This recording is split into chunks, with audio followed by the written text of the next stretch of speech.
don't forget they beat us in the beginning of the season, so don't forget that too. Well, I mean, that's a completely different team. That's a complete. It's like night and day. It's like night and day, man. That's like, come on, you know that. You know that. Yeah. I agree with you. If we play Crystal multiple injuries, you know.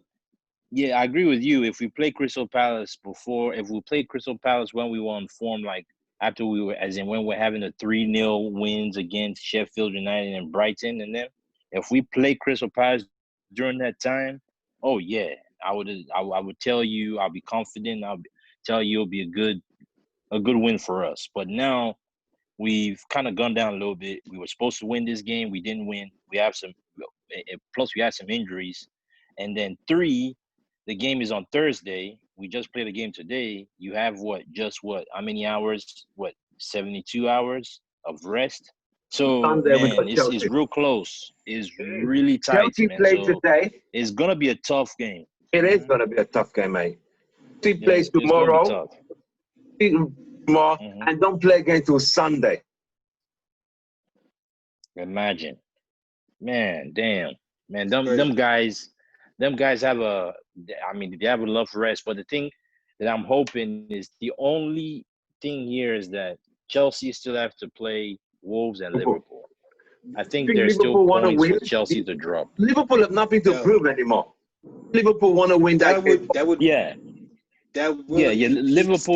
No, if they lose. I think Klopp still wants to chase that record of the most points in the league.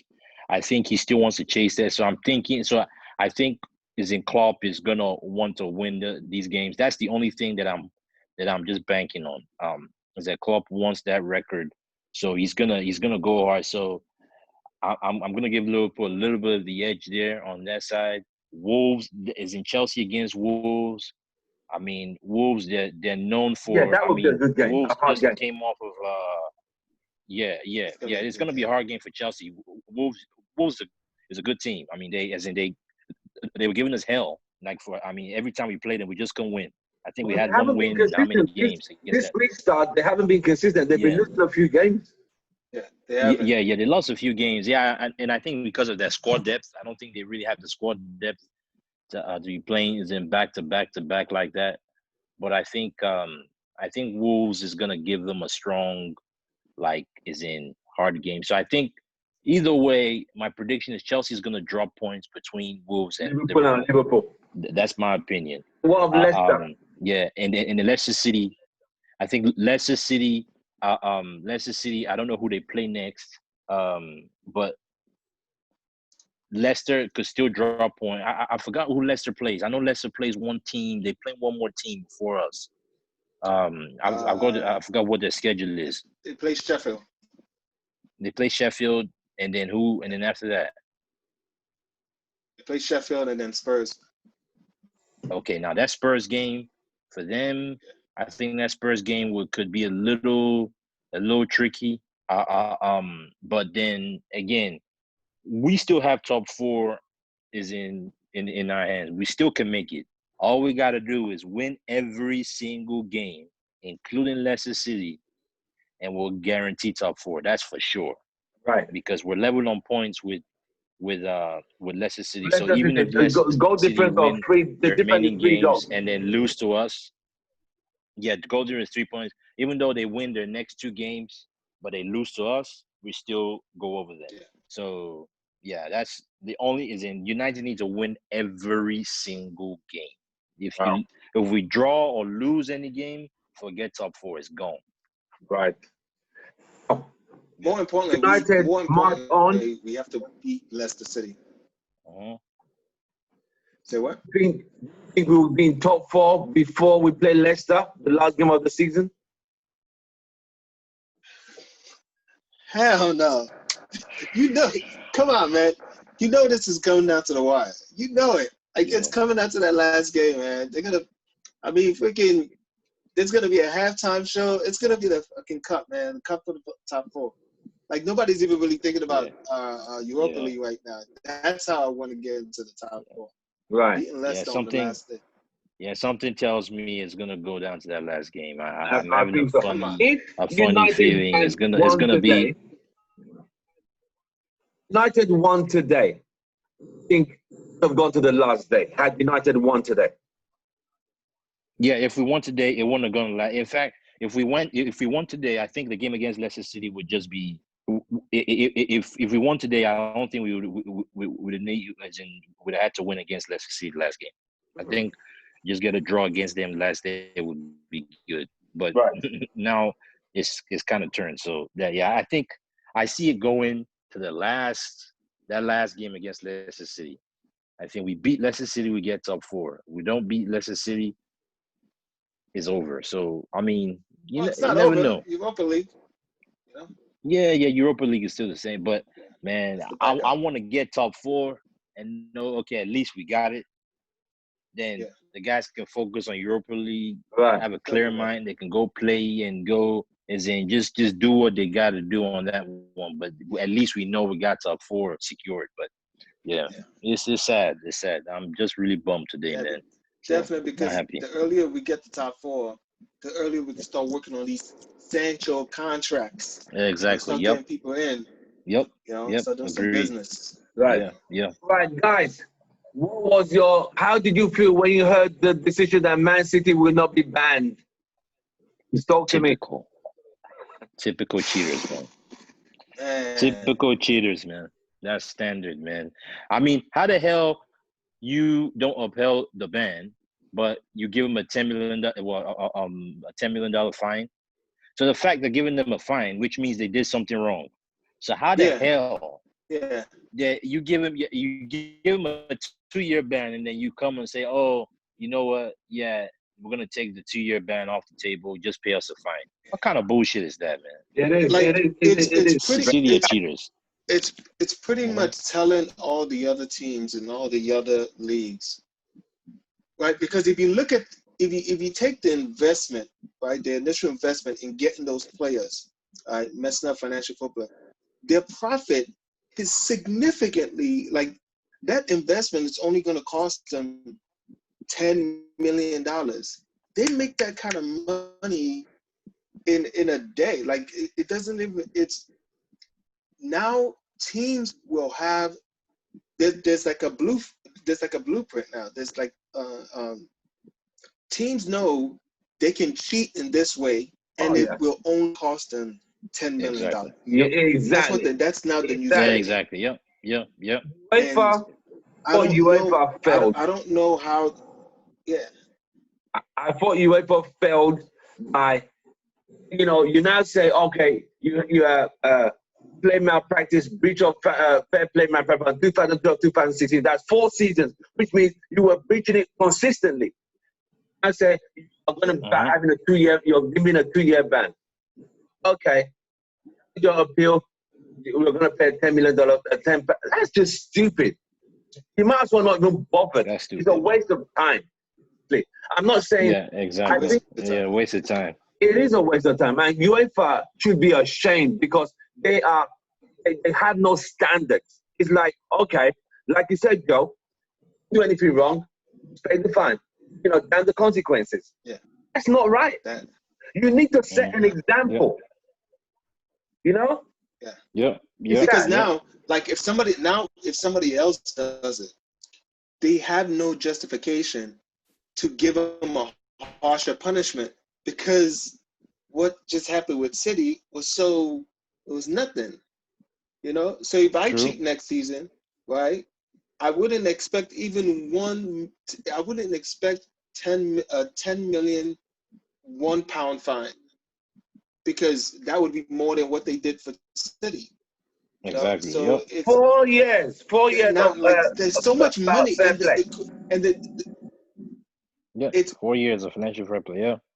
It's crazy because it's really, if we thought there was too much money in football and world football now, oh man, watch what's about to happen.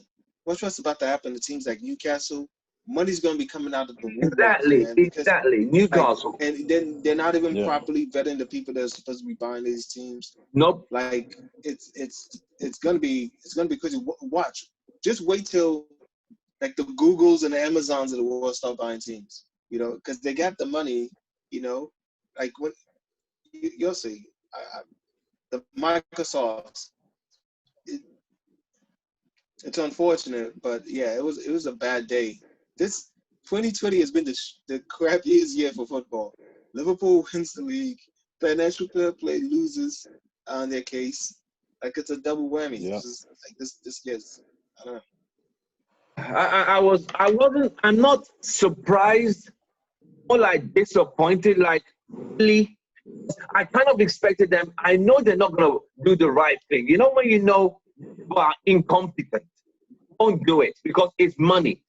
It's not like Man City are a big European team gonna miss. No, it's the owners, the money. Man City. Exactly. It was like Real Madrid, Barcelona. I could say, hey, Man City, really? I mean, let's start playing European football. You know what I mean? People behind the scenes, like,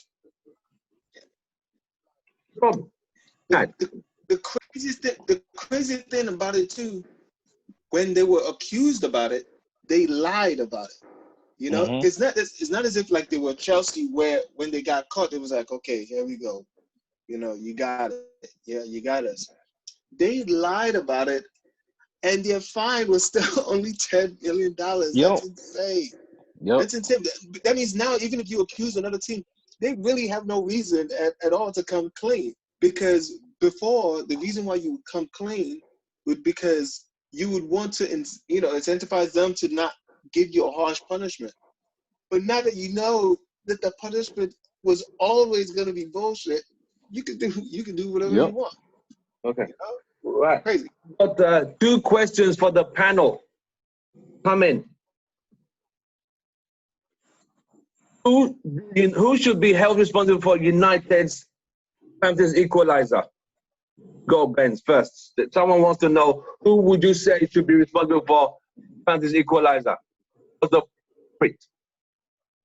Okay, I'm gonna name. Okay, Maguire No, and the whole team. Lindelof. I'm gonna hold.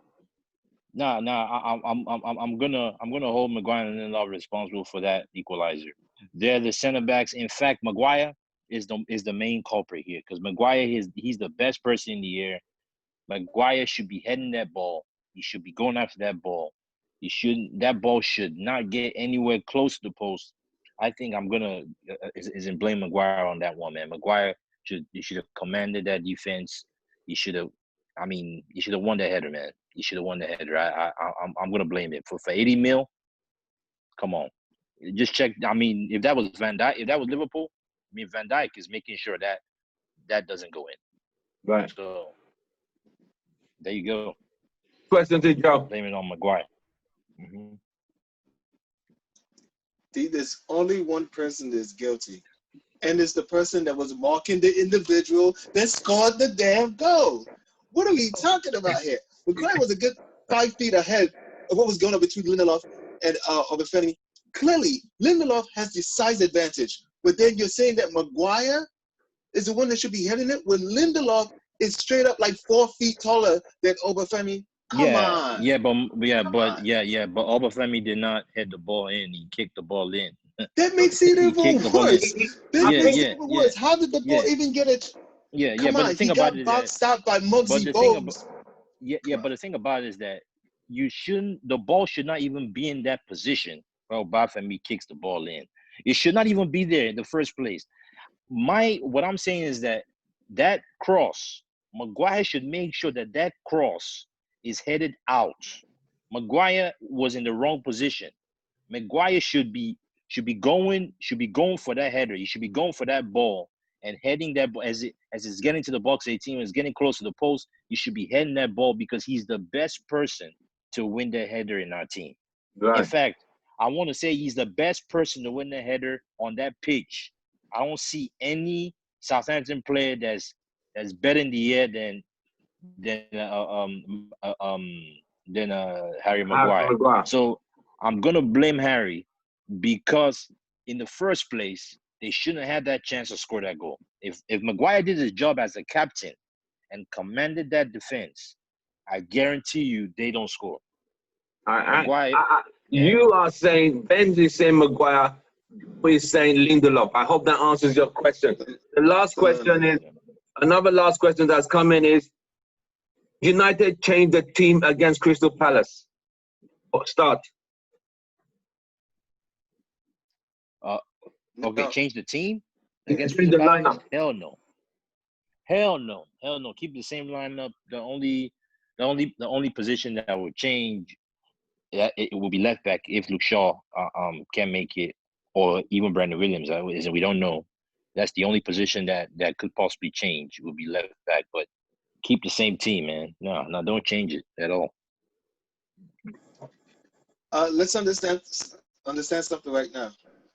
We would not have lost that game if we did not have a drop in talent on the pitch. There is nobody currently on the bench that would make sense in replacing anybody. So even though the team generally didn't have a great game, there is absolutely no one that is droppable right now. There is nobody waiting on the bench. United have a 4 bench. Oh yes. Oh my God! Our secondaries is D1. That's the difference in the drop. I mean, like really, a lot of those players should not even be playing Premier League football. Certainly not at Manchester United. Diego Dalot. Oh, what are you talking about? Okay, Lingard shouldn't be playing for us. He's not good enough. Pereira's not good enough. Mata really is not good enough. Diego Dalot, he's not catching on. It's not happening for him. Fosu Mensah, where is he? I don't even know where Fosu Mensah. I only see him on the pictures that they take on Instagram. I never see Fosu Mensah. That's the only time you see Fosu Mensah on Instagram. Who else? Okay, Daniel James. But it's true though. I mean, Tuanzebe, I can see maybe Tuanzebe coming. Eric Bailly. Okay, Eric Bailly. I can easily see Eric Bailly coming in for Lindelof, right? But that's it, right? 1v1.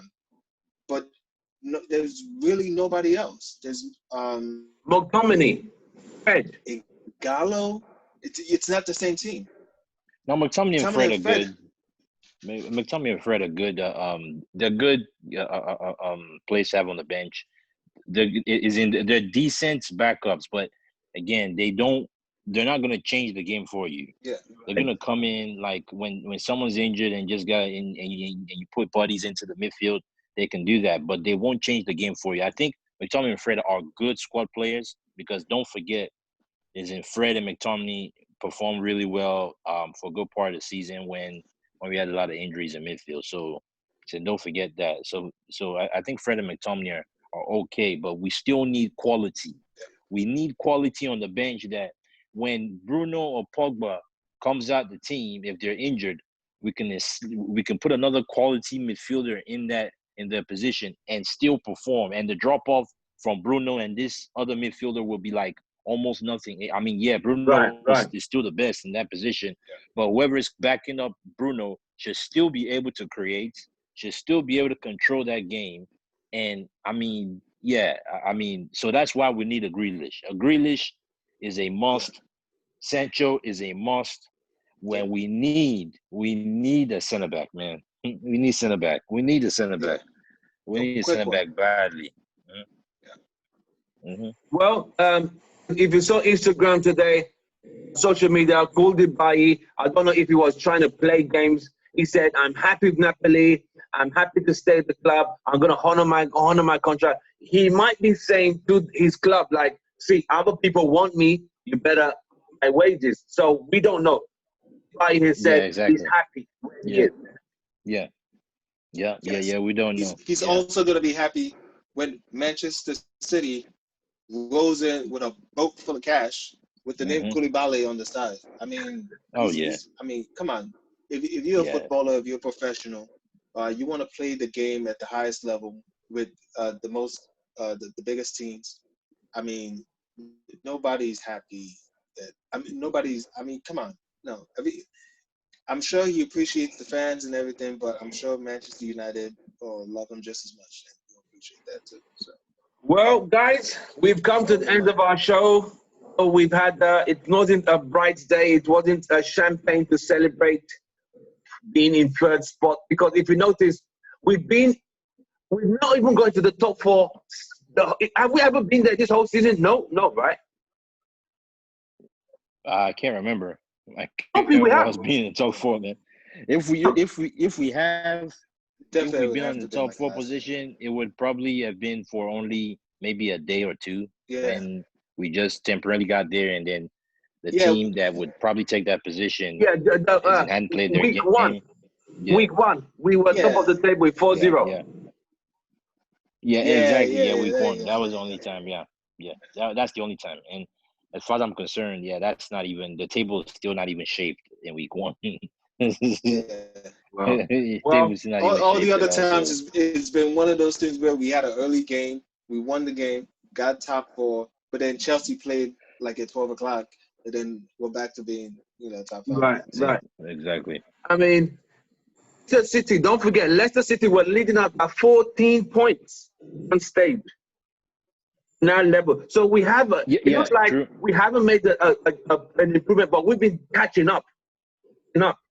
Oh yeah, we just haven't got into the next. The thing is, after this lockdown, I think we are the best team on form. Yeah. We are the best team since the lockdown. We haven't lost a game. Chelsea has lost. Liverpool have lost a game. I think Liverpool lost, right? I think they lost their first game back, didn't they? They lost or drew? I think Liverpool lost. Yeah. I think they. So Liverpool lost. Chelsea lost. Spurs have lost. Arsenal's lost. I mean, every team has lost apart from us. Yeah. We're the only team that. So we still technically have the best form.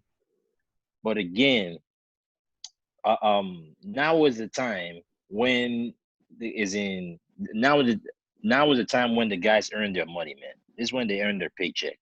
Okay, go out there and get that top four, man. Win all the games. Show us you're mentally strong, because this right here is going to tell us, it's going to open our eyes. If we make this top four, if these guys fight and make the top four, it's going to tell us, okay, next season we have a chance to get better. We're not going to challenge next season at all. Forget that shit. We're not challenging for the next 2 years.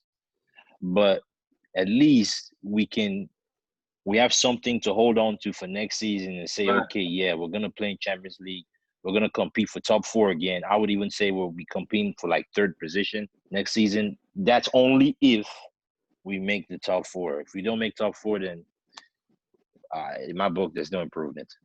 All right. It's been an absolute pleasure, Bems. Oh, thank you very much for joining Soccer As We Like It, the Man United Direction fans reaction.